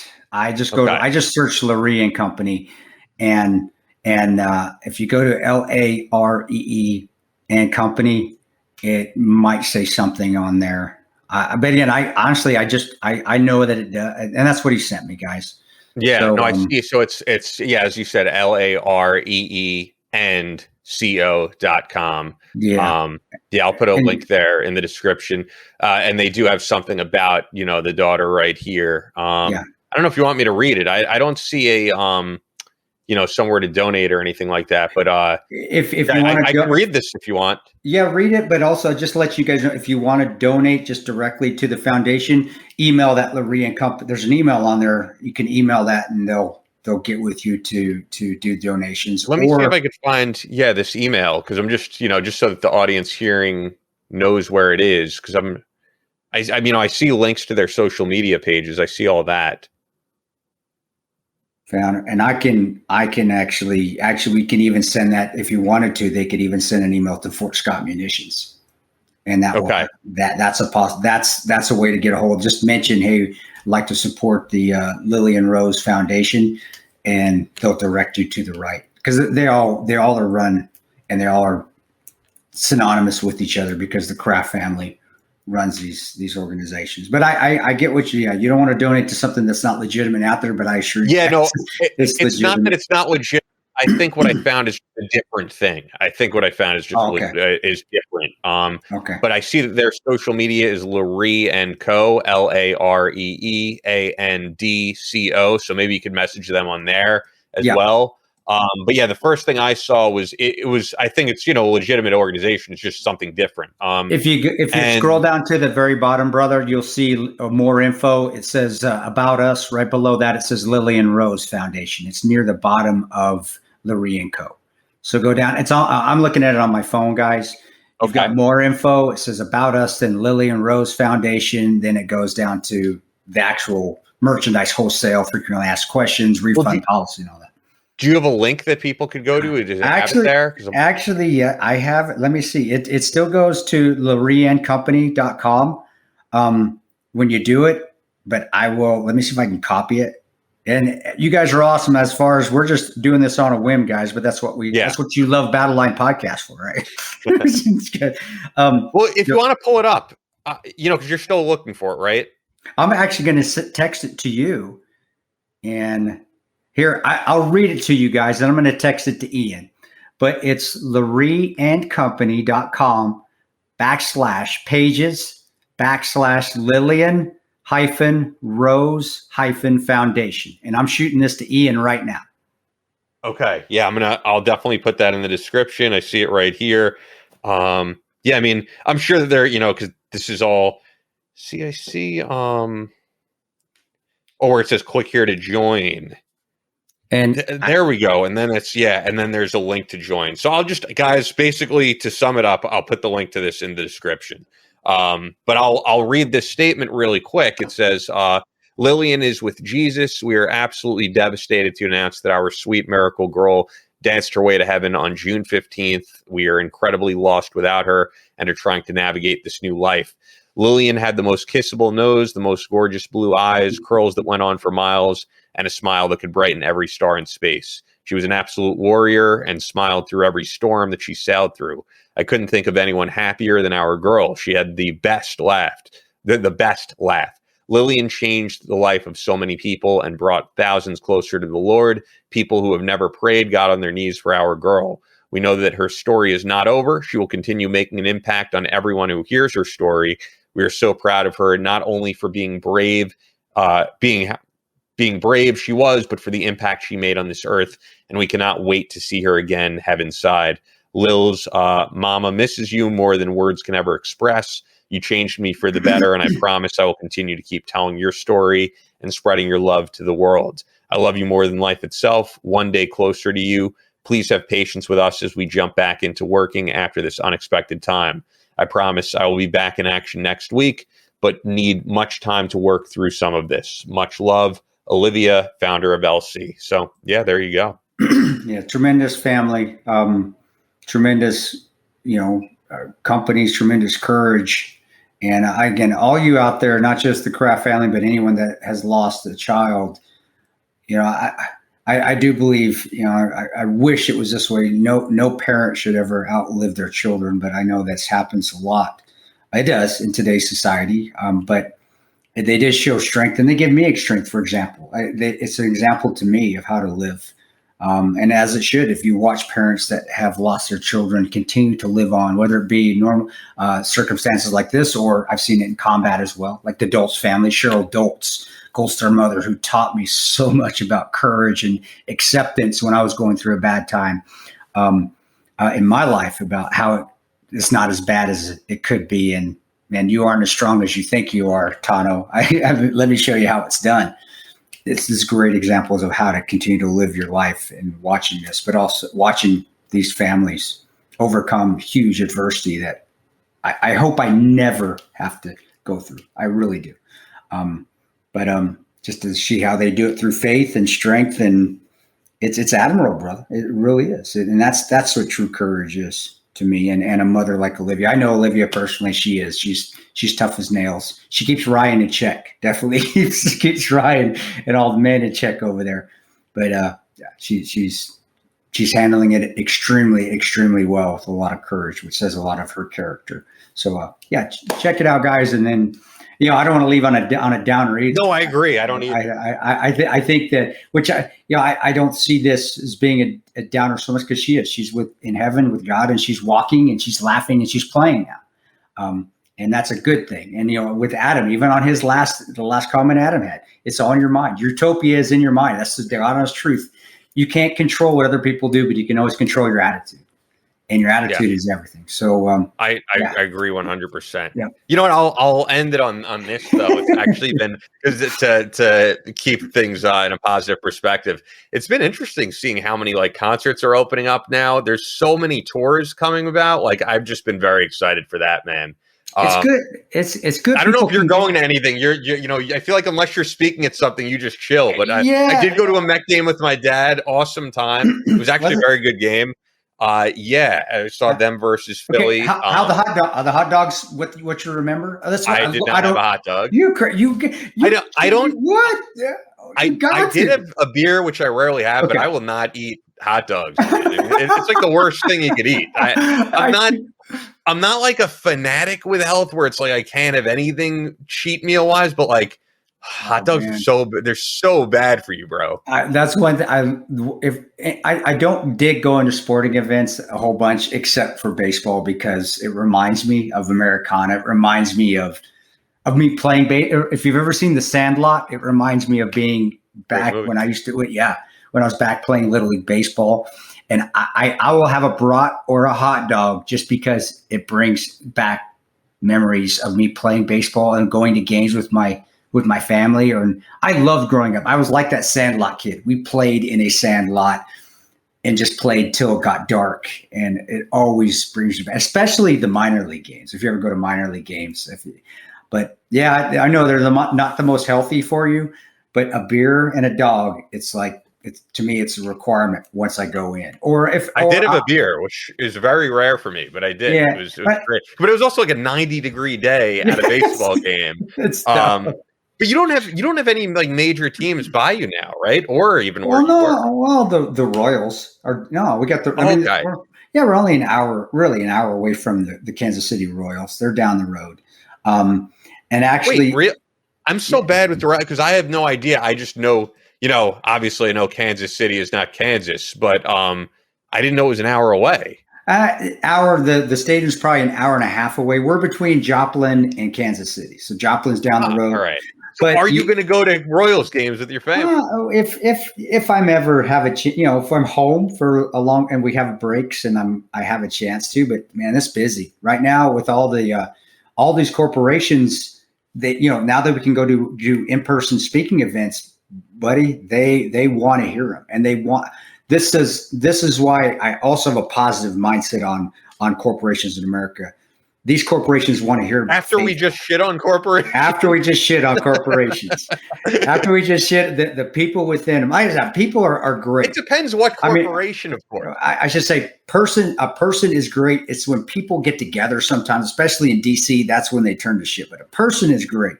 But a lot of these corporations that are out there that want to have me come in and speak, they want to hear about faith, which that was never been like that in the past. God was always been a taboo subject.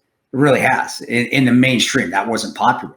A lot of them now want they want faith back reinstilled in their lives because I think a lot of them felt like they've lost it in 2 years. So I'm enjoying it, and they're all popping up now. I mean, so I've got a ton of them coming up, which is a good thing. But that being said, I maybe it just depends on the time. If it is, we'll go up there and catch a game and a dog. And I'd love to see I'm a Yankees fan, even though you're a Mets fan. Are you Mets or Yankees? Yeah, no, you got that right. I'm a Mets fan. Yeah, I love the Yankees, dude. I grew up watching. I love the New York Yankees. I still have my old 1950s Mickey Mantle card. I mean, I don't know how much that thing is worth now. Probably a shitload of money. But I would love to watch the Royals and the Yankees. I still remember crying when the Royals and George Brett beat the Yankees in divisional series because I was so pissed off. I remember the Pine Tar game, especially when I was so pissed off at George Brett because anyway, baseball means, that's something where you're right. I don't go to a lot of group things. I'm the most antisocial person you'll meet, but baseball, it does. And I don't think politics has infiltrated it as much as some of the other. The only thing that hockey is the least. I could tell you, hockey. You go to a hockey game around here, it's like they have a veteran every game that stands up. They do that. Actually, at the Islanders, I don't know if you watched any of the playoff games, but the Islanders, when they sing the national anthem, they sing the first line, and then the crowd sings the rest of the song until those last few notes. So it's actually very patriotic, I feel like, especially for the Islanders. But the NHL, there's been some politics in baseball, not as much. The most has been the NBA and the NFL for sure. But then there's a ton of concerts opening up. You got Korn is back on tour. You have Guns N' Roses back on tour, which I'll definitely go to one of those Guns N' Roses shows. Believe it or not, they tour like every 10 years. Limp Bizkit is doing shows again. What? I bought tickets to Limp Bizkit at the Paramount. I'm actually pretty psyched for that. So there's a ton of bands hitting the road right now. I'm really psyched for that. It's just great to see shows opening up again. That's good. Just remember, guys. Remember what respect is. Remember what common courtesy. On my travels recently, especially staying at hotels, there are a lot of people that have forgotten how to act just with common courtesy around other people. That a lot of them have. I've seen a lot of people have lost their minds as far as Do you have like any crazy stories or something? Brother, the last hotel I was there in Crete, again, don't bring, if you're at a hotel, especially a Hilton or something, don't bring your boombox to the room. You don't, nobody wants to hear your music through the walls.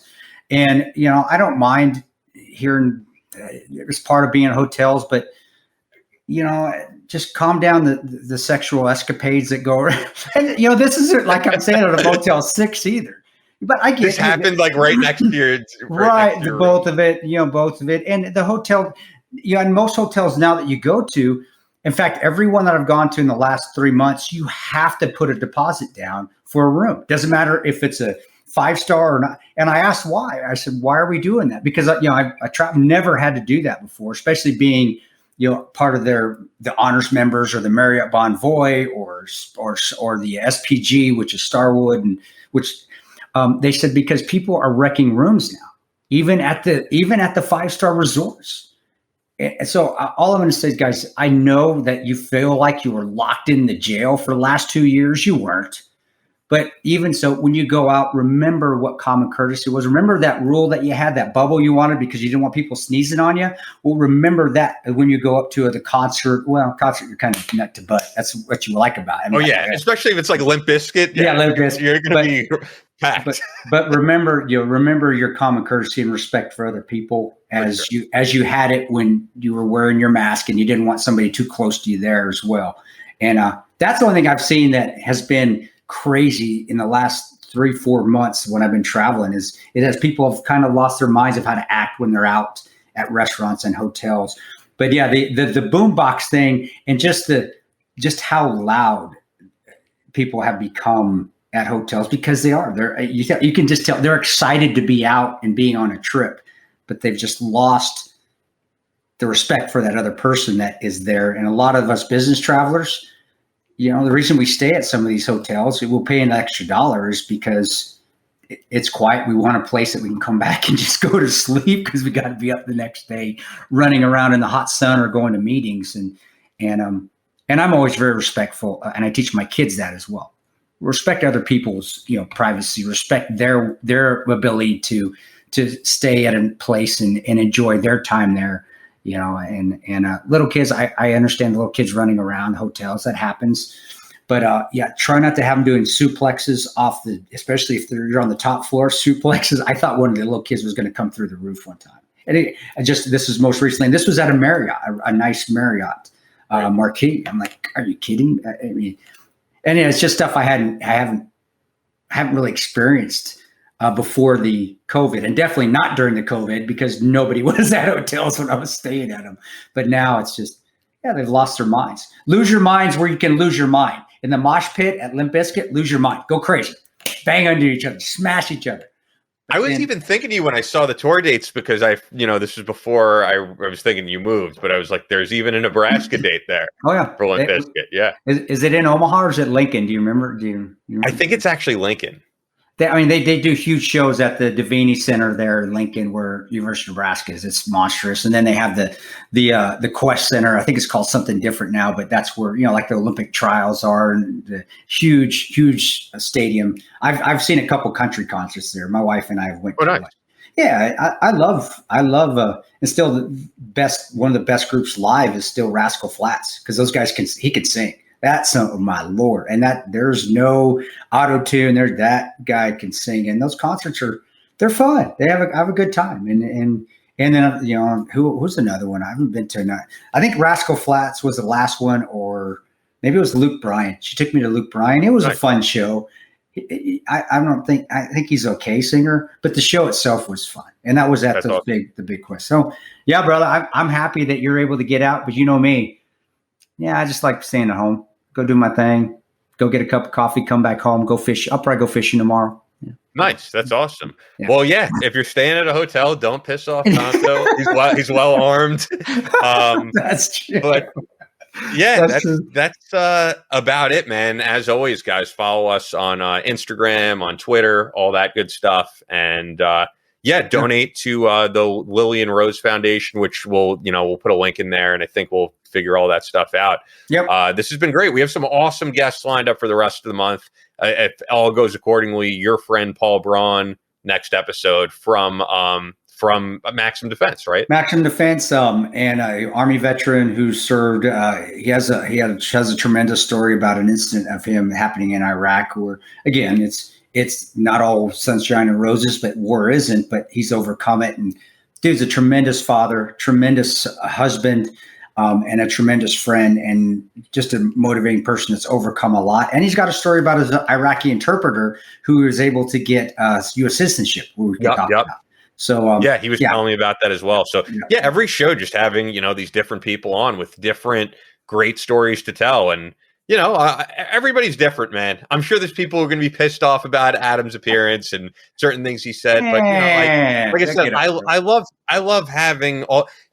Like I said, if we have Alana Duffy on, she's going to say some things that'll piss people off from probably the other's perspective, and that's what's great about the show, man. It's not the split screen debate type of thing. And when I listen to other podcasts, which I love a lot of podcasts, but I'm reminded I really like what we're doing here. And I thank you guys for listening every week. Yeah, guys, thank you. And if you haven't seen, it doesn't matter what side you're on. Everybody that has a positive mindset is going to stay positive.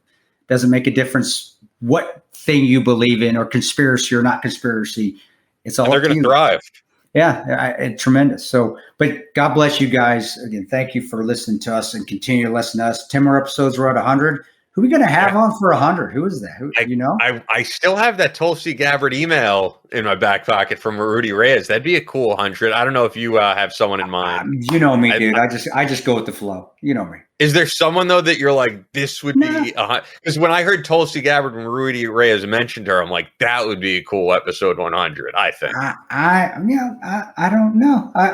You've been seeming to managing this quite well. Just let me come in and talk, and you know me, Ian. You got the ball. You got the ball, Maverick. I'm just Goose. I'm the wheel in the back seat. You're flying the plane, brother. That's you. Thank you, dude. No, I mean, look, for the audience, it's always a 50-50 effort here, and the fact is, I try my best to split up the guests, that it'll be someone Chris knows, someone I know, and then sometimes someone neither of us know, and it ends up being a great one, Yeah, it is. And just like it is. Adam, great show, buddy. Thanks for coming on. Crazy Marine. Marines are always crazy. Don't care what side of the fence they're on. But it was tremendous. I will agree he's crazy. Yeah, he's great. But that's a term of endearment when you're talking about a Marine. So, and they know that. That's why they're smiling. Like, yeah, thanks for calling me crazy. It means I'm still a Marine. But tremendous, and good job, guys out there. Keep listening and just keep grinding and making yourself better every day, no matter what that is, physically, mentally, emotionally. And thanks to Ned and for just being a tremendous sponsor of us and helping me get my life back to that 110% that I was used to before I went down that slippery slope back in 2016. So, guys, check out Ned. If you haven't, do so. You won't regret their product, and you won't regret just their positive emails that you get from them as well. It's tremendous. So thank you guys. Thanks to our sponsors, Ned in particular, for this episode.